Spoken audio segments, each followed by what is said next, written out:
Secretary General Guterres and to the President of the Security Council. I notified them that the United States is initiating the restoration of virtually all UN sanctions on Iran lifted under UN Security Council Resolution 2231. This process will lead to those sanctions coming back into effect 30 days from today. Our message is very, very simple. The United States will never allow the world's largest state sponsor of terrorism to freely buy and sell planes, tanks, missiles, and other kinds of conventional weapons. These UN sanctions will continue the arms embargo. I'm pleased to say, too, that these restored sanctions will also reimpose accountability for other forms of Iranian malign activity that the authors of the nuclear deal foolishly downplayed. Iran will again be prohibited from ballistic missile testing. Iran will be back under sanctions for ongoing nuclear activities, such as the enrichment of nuclear material that could be applied to a nuclear weapons program. This is happening, of course, at a moment when Iran is refusing to allow the IAEA to inspect sites suspected of undeclared nuclear activity that were formerly part of Iran's nuclear weapons program. President Trump and this administration have discarded the fiction that the regime merely seeks a peaceful nuclear program. We will never allow the Islamic Republic of Iran to have a nuclear weapon. Our actions today, too, should come as no surprise to anyone. Our team has made every diplomatic effort over now almost 2 years to renew this arms embargo. I want to thank the Dominican Republic for standing with us in this effort. Our friends in Germany, France, and the United Kingdom, the E3, all told me privately that they don't want the arms embargo lifted either. And yet, today, in the end, they provided no alternatives, no options. No country but the United States has had the courage and conviction to put forward a resolution. Instead, they chose to side with the Ayatollahs. Their actions endanger the people of Iraq, of Yemen, of Lebanon, of Syria, and indeed their own citizens as well. In stark contrast, the Gulf Cooperation Council nations deserve praise for showing courage and unity in warning about the danger from Iran. 2 weeks ago, Bahrain, Kuwait, Oman, Qatar, Saudi Arabia, and the United Arab Emirates sent a letter to the Security Council urging a renewal of the arms embargo before it expired in October. As Iran's neighbors, they know better than anyone else the havoc that Iran could create with these weapons. Look, the world, and especially our European friends on the Security Council, should have heeded their words. America won't join in this failure of leadership. America will not appease. America will lead. The leadership begins with recognizing the Islamic Republic of Iran for what it truly is, a theocratic, revolutionary, brutish regime that will not voluntarily seek peace or make life better for the Iranian people. The one-sided, foolish nuclear deal didn't bring security for America. It didn't bring stability to the Middle East, nor did it moderate the regime's behavior. And it never can. It never will. Today's actions puts additional pressure on Iran to behave like a normal country and to come back to the bargaining table. We call on the international community to join us in crafting a stronger deal that addresses the full range of Iran's malign behavior and protects people of all nations that simply want to live free from Iranian predation. Thank you. Happy to take a few questions. Let's start with Reuters. Thank you, Mr. Secretary. Michelle Nichols from Reuters. As you've just mentioned, this process can take up to 30 days unless someone puts a resolution forward beforehand to extend the sanctions relief on Iran. Has the United States asked the Dominican Republic to do this so you can veto that? Or are you considering putting forward that resolution yourself to veto? And on Europe, your European colleagues have just put out a statement saying they can't support this move. Russia has said this is non-existent. What's your message to Russia, China, and other countries who may not reimpose UN sanctions on Iran after 30 days? Well, as for the process, we're confident that a resolution will be introduced. It's required under Security Council Resolution 2231, and we spoke with the President of the Council about that today. We're confident that that will happen. As for decisions that other nations make, they're sovereign countries, they get to make their own choices, but make no mistake about it. It is an enormous mistake not to extend this arms embargo. It's nuts, right? And I haven't heard privately from any country that thinks it's wise, except for perhaps from Iran. everyone understands that this country, look, since 1985 alone, the Iranian regime has conducted terrorist operations across Europe. It's hijacked commercial jets, it's bombings, murdered innocent Europeans. It's conducted assassinations of dissidents in Europe, plots to blow up Jewish synagogues. This is all in Europe by the Iranians. Does it make any sense for them to have more weapons? We should not forget that just this year, they took down a commercial airliner. This is not a nation that is capable of or trustworthy to be able to buy and sell weapon systems. And so I just urge the whole world to unite. We have every capacity under 2231 to do this, and we'll continue this effort. We're going to make sure that this arms embargo doesn't come back in place. So you're expecting Indonesia? You're expecting Indonesia to put forward that resolution to extend? The resolution's going to come forward. Indonesia? Okay, wait, let's go right here. Thank you. David Wayner from Bloomberg.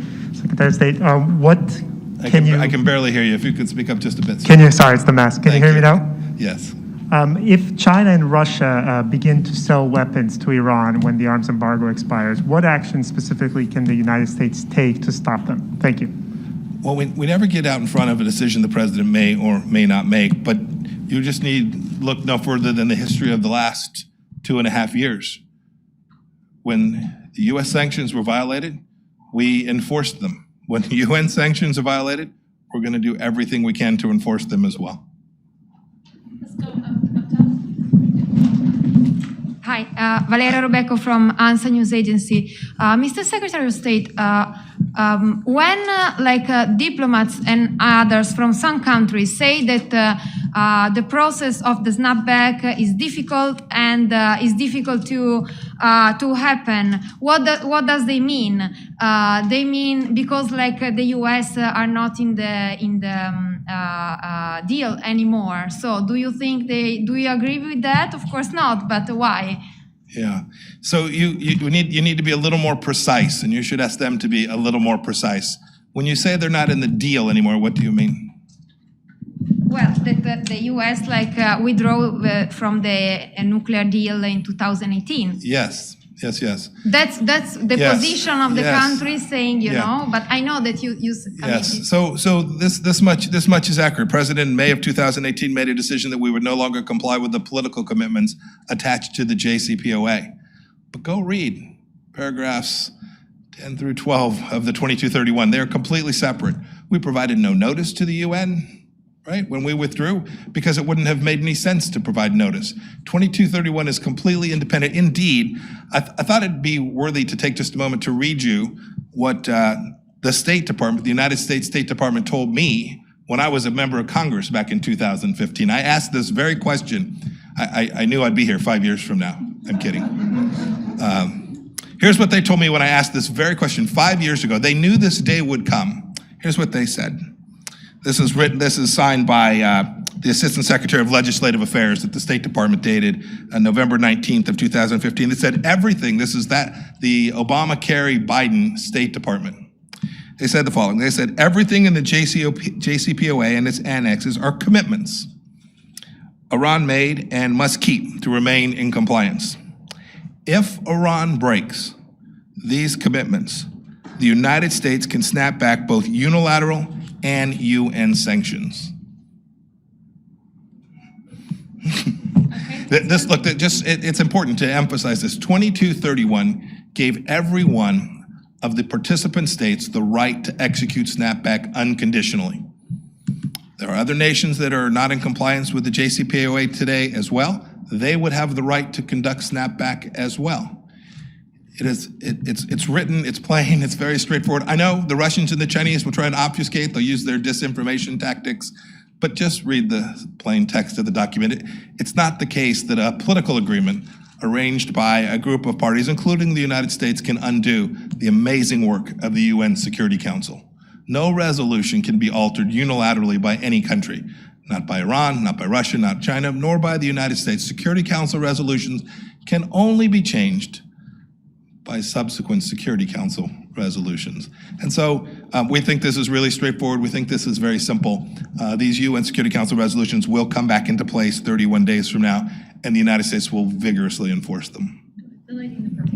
Mr. Secretary, is there anything that would make you to change your mind to actually withdraw the request? And what do you think of the Russia's proposal for a summit to convene and to actually avoid a confrontation? Thank you. So there's no confrontation here. So there's no need to avoid any confrontation. This is straightforward. We stand here at the United Nations. The UN Security Council's withstood lots of difficult times. This is easy. The Security Council resolution is very plain, very simple, very straightforward. We know precisely how it will proceed, and so it's not a matter for anger or frustration. It's just we'll follow the rules of the UN Security Council, and that will lead to the sanctions being reimposed 31 days from now. As for things that would cause us to change our mind, if we could get to a place where we got a full-on agreement with the Islamic Republic of Iran to behave like a normal nation and live up to the commitments we've asked for, we have been prepared to have that conversation for a long time. Were we able to achieve that, we would consider withdrawing this. I think it's unlikely in the 31 days between here and there, but as a diplomat, I always live in hope. Let's do the gentleman next to her, and then we'll go down next. Thank you, Mr. Secretary. Do you think you will have a different support from what you had last week when your draft resolution was voted on in the Council? Did any other members in the Council promise to support your process? And you mentioned your European partners. Maybe they say privately different statement Right, they from say what thank they you. say publicly. Thanks for doing this, America. We appreciate it. Yes, that's what they say. Yeah. What's your question? So do you expect different support from the Council members from what you had last week? We expect every UN member to comply with their obligations under the Security Council resolution. We have every confidence that when these sanctions snap back, that every nation will execute them. That's your obligation as a member of the United Nations to do that. And we have every expectation that every Security Council member will do that. This gentleman up here. Thank you very much, sir. Mr.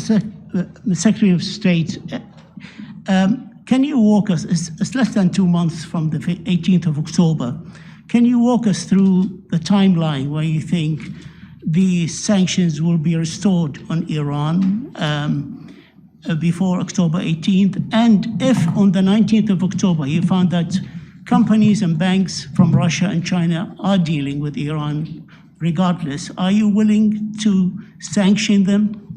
So the answer to the second question is we've been consistent throughout this entire process. Once the President made the decision back in May of 2018, we put U.S. sanctions in place, and we've done our level best to enforce them. We've been pretty effective. I remember some of the commentary, maybe from some of you, that said U.S. sanctions alone won't be successful. I would argue that today Hezbollah is a much worse place, that the militias inside of Iraq that are run and controlled by the Iranians have fewer dollars, that Iran has less capacity in Syria today, all because of the U.S. sanctions and our enforcement efforts. So I think we've been enormously successful. We will continue to enforce the sanctions after these UN Security Council resolutions come back in place. We've done it already. We've already gone after entities that violated the Iranian sanctions regime. The country is immaterial. If they're in violation of these sanctions, we'll do our level best to enforce them. It will become our obligation as a member of the UN in the same way it's been our obligation to enforce U.S. sanctions alone. The timeline? It'll come back within the next 31 days. I'll take one more. Okay, lady in the green suit. Thank you, Mr. So my question to you, I just want first to clarify something you said about the fact that you only draw out of the JCPOA politically. Can you explain that, please? And also, isn't your own sanctions that you imposed on Iran after 2018, May 2018, don't they go against the Security Council Resolution 2231? Because, thank you. So the agreement that the nuclear deal, the Joint Comprehensive Plan of Action, the JCPOA, wasn't a treaty, wasn't ratified by the United States Senate or the legislatures of other nations. It was just a political agreement made amongst the leaders. The commitments that each entered into were mutual. The Iranians are not in compliance with the political commitments that they made today.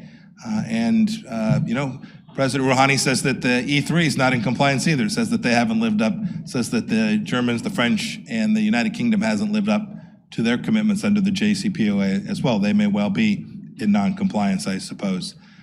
Those are a set of political agreements. Those are far and separate and apart from UN Security Council Resolution 2231. UN Security Council Resolution 2231 is very plain. It says this set of states has the right to execute snapback. It's not conditioned on any other activity. It doesn't require compliance. It just says these countries can execute snapback. It's very plain. It's very simple. By the way, the UN is really good at drafting documents when they want to condition them. If it wanted to say, you may execute snapback if and only if, and place a condition, it knows full well how to do that. It didn't choose to do it here. It didn't do it for a reason. It didn't do it for a reason. It wanted to make plain that any nation that found that Iran was not in compliance would have the capacity to do precisely what it is the United States did today. That's what we did. We followed the rules of UN Security Council Resolution 2231, and we have every expectation that the Security Council will do its part as well. Thank you all very much for being with me. Have a good day.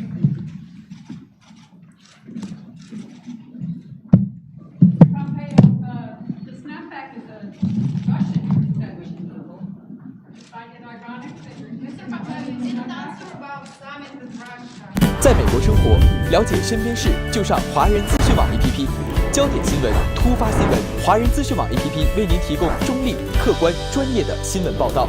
使用华人资讯网 APP， 不会错过我们任何一档新闻直播。